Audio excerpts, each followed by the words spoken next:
Assalamualaikum warahmatullahi wabarakatuh. Perkenalkan, nama saya Agus Mursid. Saya salah satu mahasiswa Universitas Cyber Asia dari Prodi Manajemen. Pada kesempatan kali ini, saya akan menyampaikan satu buah presentasi untuk memenuhi ujian akhir semester pada mata kuliah Ekonomi Mikro. Pun dosen pengampu yaitu Bapak Joko Suharyanto.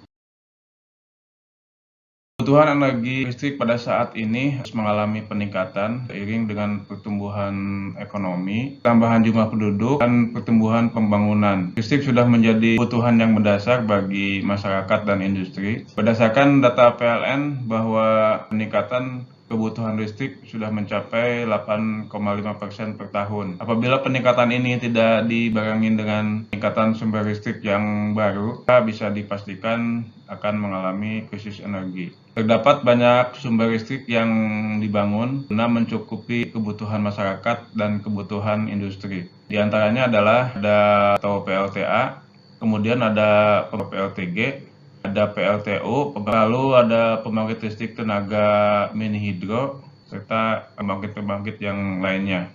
Para perusahaan Indonesia berlomba-lomba dalam mendapatkan pangsa pasar tersebut. Jadi produsen yang selanjutnya akan dijual ke pembeli dalam hal ini adalah perusahaan listrik negara. Biaya investasi yang tinggi yang menyebabkan tidak semua perusahaan mampu menjadi jual barang tersebut ke pembeli.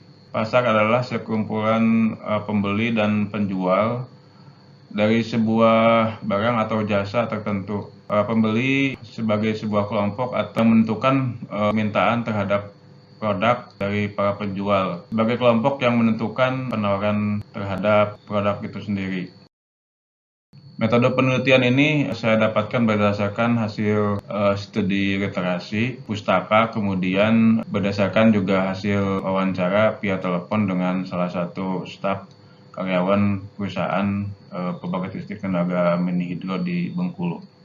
Nah, di Provinsi Bengkulu itu terdapat pembangkit listrik tenaga mini hidro yang sudah selesai dibangun dan yang beroperasi dengan kapasitas kurang lebih 3 MW guna menambah aliran ke PLN yang dinilai belum cukupi untuk memasok listrik pada masyarakat di sana. Pembangkit listrik tenaga hidro ini adalah suatu pembangkit listrik skala kecil yang menggunakan tenaga air sebagai tenaga penggeraknya, memanfaatkan dari jumlah debit air sehingga dapat memutar turbin yang dihubungkan dengan generator listrik. Hasil dari produksi listrik ini juga nanti akan disinkronkan, kemudian nantinya akan didistribusikan ke jala PLN dan selanjutnya akan dijual ke masyarakat oleh perusahaan negara.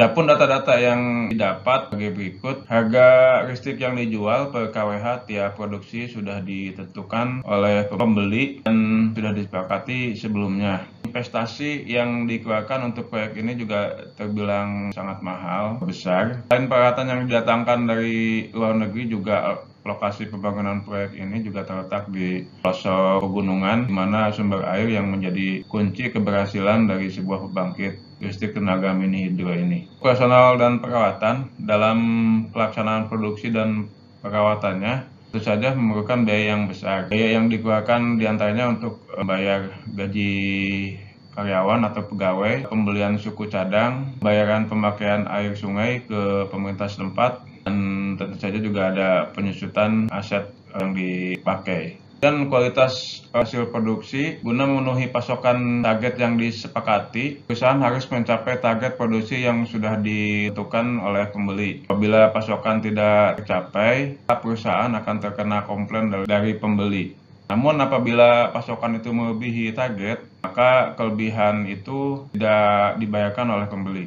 Kesulitan yang dihadapi dalam bisnis ini diantaranya faktor cuaca yang sangat berpengaruh pada produksi. Bila musim kemarau, maka debit air yang ada di bendungan itu akan berkurang, sehingga akan mengurangi ledakan itu dan akhirnya produksi juga akan mengalami kekurangan. Namun sebaliknya, apabila musim hujan, debit air sangat deras, akibatnya banyak sampah, material-material batu, pasir dan sebagainya itu masuk ke dalam pipa saluran turbin atau pipa-pipa pesat, sehingga menyebabkan macet atau menyumbat pada pipa-pipa tersebut. Dalam hal ini, pembeli tidak peduli apa yang dihadapi oleh perusahaan. Pembeli tahunya adalah target 1 tahun itu harus tercapai. Kemudian kendala sinkron yang sering terjadi, hasil pasokan tidak bisa disinkronkan atau masuk ke dalam jala-jala PLN sehingga bisa menyebabkan loss produksi. Kemudian jala-jala PLN yang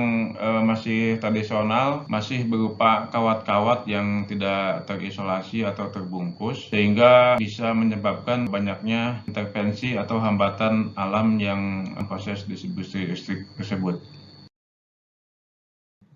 Berdasarkan permasalahan di atas, bisa kita simpulkan bahwa harga sudah ditentukan oleh pembeli. Ini merupakan dari ciri pasar monopsoni. Jadi dari kasus perusahaan tadi, bahwa belum dia akan proyek pembangunan dan produksinya, harga itu sudah ditetapkan oleh pembeli. Jadi ini merupakan ciri dari pasar monopsoni. Analisa yang kedua, hanya terdapat satu pembeli, yaitu PLN. Sedangkan penjualnya banyak perusahaan. Salah satu juga bentuk dari pasar monopsoni, dan itu hanya menjual hasil energi listrik itu kepada PLN. Kemudian analisa yang ketiga, dalam proses dia produksi dan maintenance itu pihak pembeli tidak mau tahu apa yang menjadi kendala atau kesulitan dari penjualnya ya. Nah, hal ini juga sejalan dengan kelemahan dari itu pasar monopsoni. Biaya investasi dan operasional yang tinggi yang dikeluarkan perusahaan tersebut merupakan penyebab dari terjadinya pasar monopsoni. Sebab terjadinya pasar monopsoni itu adalah biaya produksi yang relatif tinggi. Analisa yang kelima itu hasil produksi sesuai dengan kesepakatan apabila kelebihan pasokan produksi tidak dibayarkan. Nah, hal ini juga sejalan dengan kelemahan dari pasar monopsoni itu sendiri, di mana salah satu dari kelemahan pasar monopsoni ini adalah beli biasanya semena-mena terhadap penjual.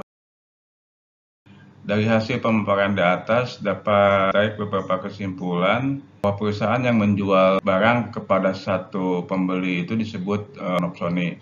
Pasar monopsoni seringkali tidak memperhatikan kesulitan atau nasib produsen karena kuasa penuh. Bahkan pembeli jarang mendengarkan keluhan apa yang disampaikan penjualnya. Penjual di pasar monopsoni ini juga semaksimal mungkin akan melakukan banyak inovasi, karena di pasar monopsoni jumlah penjual itu banyak dari pembelinya. Produk di pasar ini juga umumnya satu jenis. Di pasar monopsoni, penjual harus mengambil keputusan penuh jika jadi permasalahan ekonomi sepanjang masa produksinya. Karena biasanya pihak pembeli tidak akan membantu permasalahan penjualnya. Demikian presentasi yang bisa saya sampaikan. Terima kasih. Assalamualaikum warahmatullahi wabarakatuh.